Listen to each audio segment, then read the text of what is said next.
Hey guys, assalamualaikum and welcome again sa Amer TV.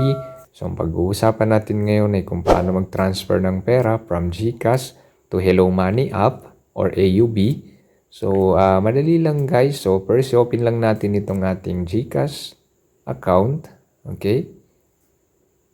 So ayan. So be sure na meron na kayong account sa GCash. So magsa-sign in lang tayo guys. Ayan.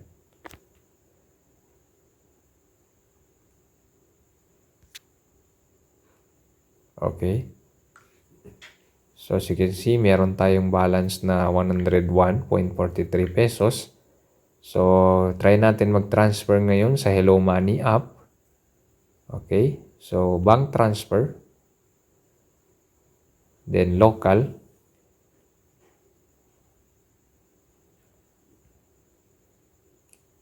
Okay. So wait lang natin. So ngayon, hanapin natin yung AUB. Okay, so ayan, AUB. Nandyan sa gilid. So ilagay natin dito guys, yung amount. So let's say 20 pesos. And then yung account name. Ayan. Then yung account number or yung 12 to 16 digits. So makikita yan guys dun sa ating card or di kaya dun sa ating online banking sa AUB. So i-check natin. So ito yung Hello Money natin. Hello Money app. So kunin natin ngayon yung account number dito. Okay. So ayan. Profile.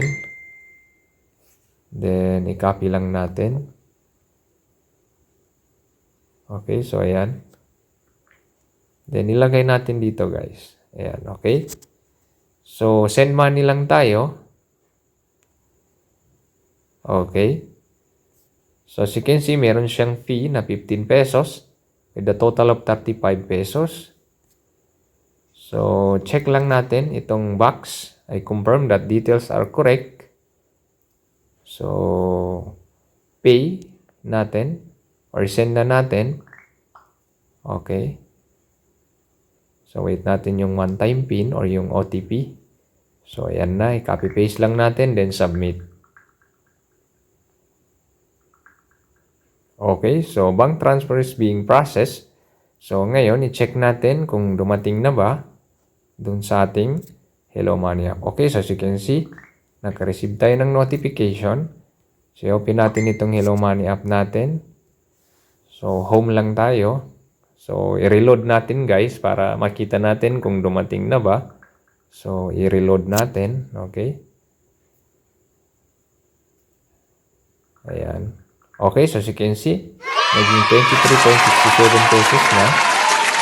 So, check natin yung transaction history. Okay, so ayan. Dumating na yung 20 pesos na gitransfer natin. Okay. So, ganun lang kadali guys. So, I hope nakatulong ito sa inyo. Thanks for watching. And don't forget to subscribe to Amer TV for the latest videos na aking i-upload. Sukran and wasa.